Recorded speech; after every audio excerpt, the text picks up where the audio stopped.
Jana bwana, niliwapa story moja hivi ambayo inahusiana na yule mwanadada kutoka pale nchini Kenya. Anafahamika kama Margaret Macharia, ambaye huyu bwana amekutikana na hatia ya kunyongwa hadi kufa pale nchini Vietnam, na hukumu yake ya kunyongwa inatarajiwa kufanyika leo tarehe 17 ya mwezi wa 3 mwaka 2025, na kwa saa za kule Vietnam ilikuwa inatakiwa huyo mwanadada awe amenyongwa. Lakini taarifa ambazo ni nzuri zaidi, taarifa njema ni kwamba mwanadada huyo hajanyongwa. These are good news ambazo tumezipokea, na ni taarifa ambazo pengine Wakenya wengi sana walikuwa wanahitaji kuzisikia kutokana na kile ambacho serikali yao imefanya kupitia kwa mawaziri wao, kupitia kwa rais pamoja na watu wengine.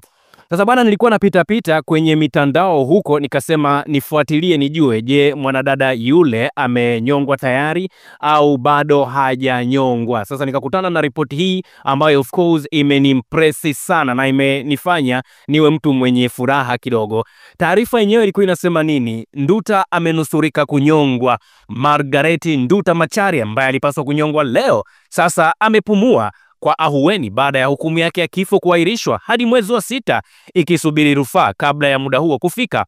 Awali muda wake wa kukata rufaa ulikuwa umeisha tarehe 12 Machi mwaka 2025, lakini sasa ulifunguliwa tena.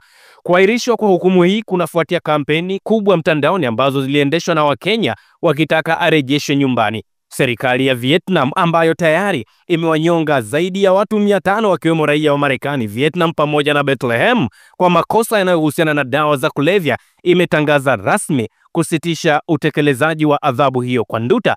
Ingawa alifanya makosa kwa kumwamini mtu aliyemtegea mtego, sasa amepewa nafasi nyingine ya kutafuta haki na kumshukuru Mwenyezi Mungu, huku akisubiri uamuzi wa serikali ya Vietnam kuhusu rufaa yake hiyo dhidi ya adhabu hiyo.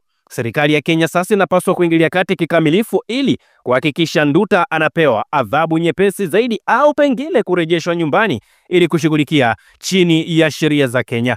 Hakutakuwa na huruma tena iwapo serikali itaendelea kusubiri hadi dakika za mwisho mnamo mwezi Juni kama ambavyo walifanya.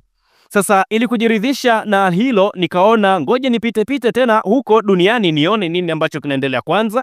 Nikazama moja kwa moja mpaka kwenye vyombo vya habari vya Vietnam vinazungumza nini kuhusiana na taarifa hiyo. Nikakuta vyombo vya Vietnam pia na vyenyewe vimeandika juu ya kile ambacho kimefanywa na serikali hiyo ya Vietnam kumsamehe mwanadada huyo kunyongwa, na badala yake amepewa nafasi ya kukata rufaa, na rufaa yake sasa itakuja kusikilizwa kesi yake mwezi wa 6. Tunasubiri tuone nini ambacho kitatokea. Nikaona haitoshi kusikiliza vyombo vya habari vya kule Vietnam, nikaona ngoja niende nchini Kenya nisikilize viongozi wa Kenya wanazungumza nini. Nikakutana na taarifa ambayo iliushtua kidogo moyo wangu, ambayo ilikuwa inasema Kenya yashindana na muda au yapishana na muda kusitisha kunyongwa kwa Nduta nchini Vietnam. Nikajiwazia imekuwaje? Serikali imeahidi kufanya kila iwezalo ili kuzuia kunyongwa kwa Mkenya ambaye alikamatwa na kufungwa nchini Vietnam miaka 2 iliyopita kwa kosa la ulanguzi wa dawa za kulevya cocaine takribani kilogramu 2.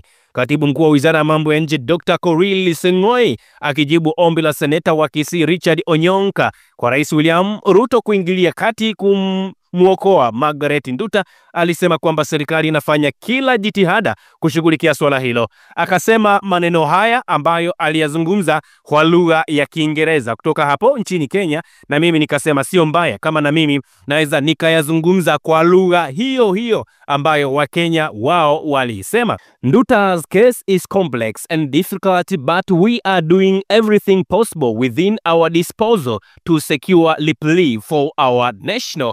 Hiki ndicho ambacho alikiandika Dr. Seng'oei, ambapo kwa tafsiri haraka kabisa inasema kesi ya Nduta ni ngumu na tata, lakini tunafanya kila tuwezalo ndani ya uwezo wetu ili kupata nafuu kwa raia wetu.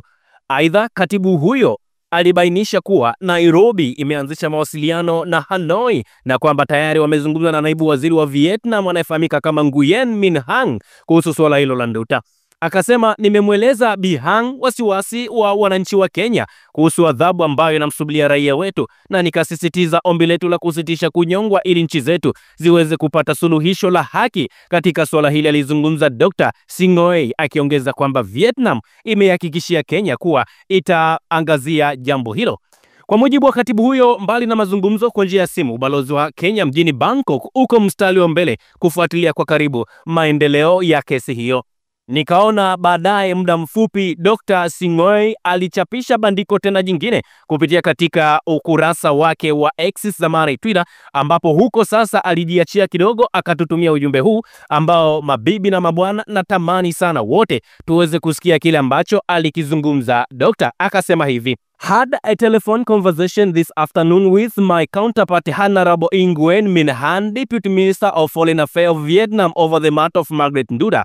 I conveyed to Madam Han the anxiety of the Kenyan people on the impending execution of our national and reiterated our request for a stay of execution to allow our two countries find a path to resolving the issue.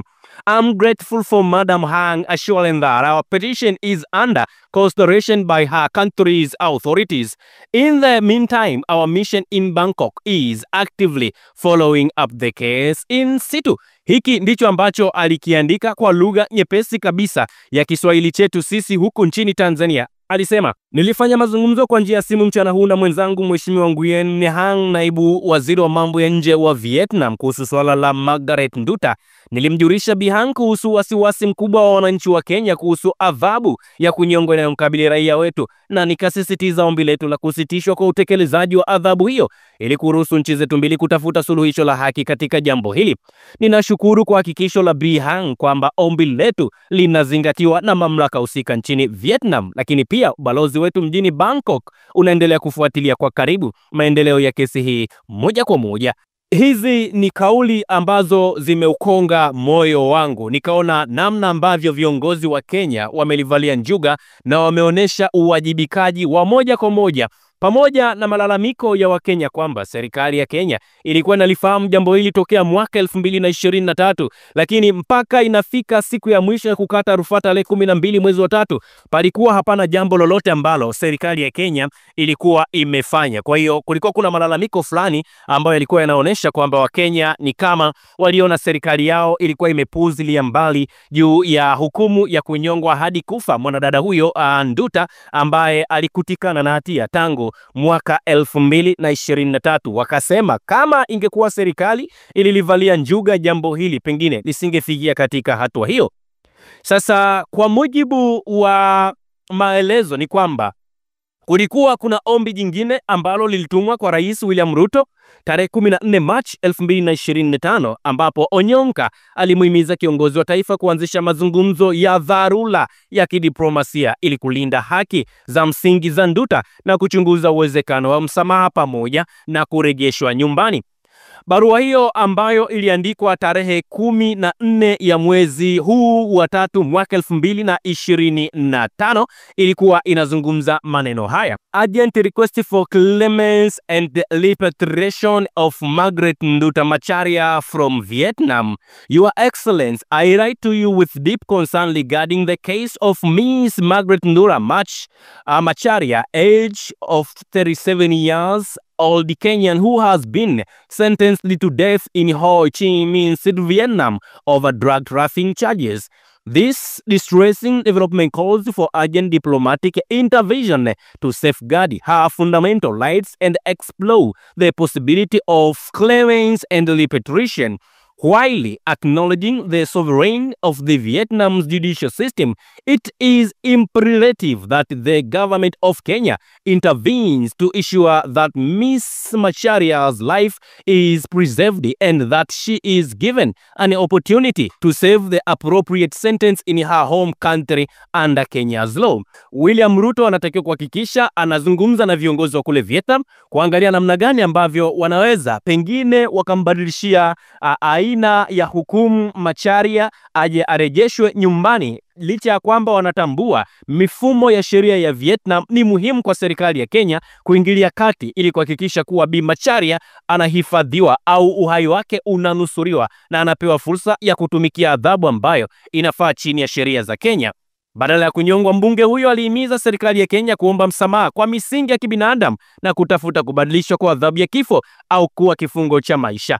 Pia alitaka Nairobi kuwezesha kurejeshwa kwa Nduta kutoka Vietnam kupitia mazungumzo ya kidiplomasia na kushirikisha Umoja wa Mataifa pamoja na mashirika ya kimataifa ya haki za binadamu kusaidia ombi la msamaha na haki kwa raia wa Kenya ambao wanakabiliwa na adhabu kali ugenini, akisema na matumaini ya dhati kwamba kupitia uongozi wako Mheshimiwa Rais, suluhisho la kidiplomasia linaweza kupatikana ili kuokoa maisha ya Bi Nduta na kumruhusu kukabiliwa na haki akiwa nchini mwake, alisema mbunge huyo katika barua iliyopelekwa kwa waziri wa mambo ya nje na ujumbe wa Umoja wa Mataifa pale nchini Kenya.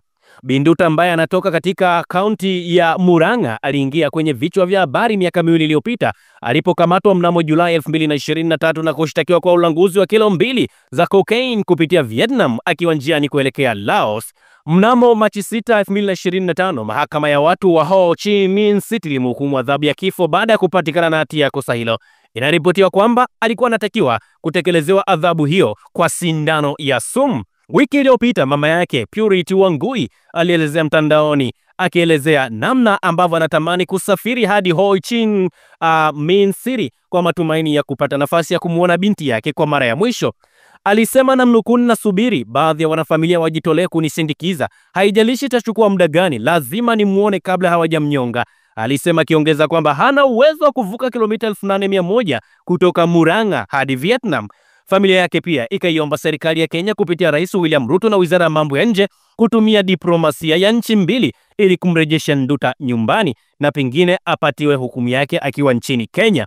Tunaendelea kufuatilia kwa karibu zaidi juu ya mwenendo na mwendelezo wa hiki ambacho kinaendelea kulipotiwa. Pengine tuone sasa serikali ya Kenya, kwa sababu tayari Vietnam wamesema watahakikisha wanafuata hiyo misingi ya diplomasia pamoja na mambo mengine ili mwanadada huyo apate haki yake ya msingi.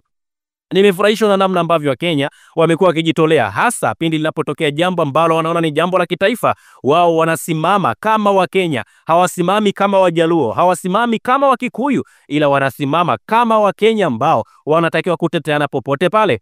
Hili linanifundisha kwamba mataifa mengine ya Kiafrika, nchi nyingine za Kiafrika lazima zijivunie utaifa wao, uraia wao na kulindana popote pale wanapoenda, pamoja na changamoto zote ambazo zinawakabili. Lakini pindi linapotokea tatizo, tunaziweka tofauti zetu pembeni, tofauti za kidini, tofauti za kisiasa, tofauti za kivyama, pamoja na tofauti za kiimani. Halafu tunasimama pamoja, tunasema sasa tunataka tulisaidie taifa au tunafanya jambo kwa ajili ya taifa. Hii ni Yuhoma Media Clue na tunaendelea kuifuatilia taarifa hii. Usisahau kusubscribe, like na kubonyeza alama ya kengele. Asante.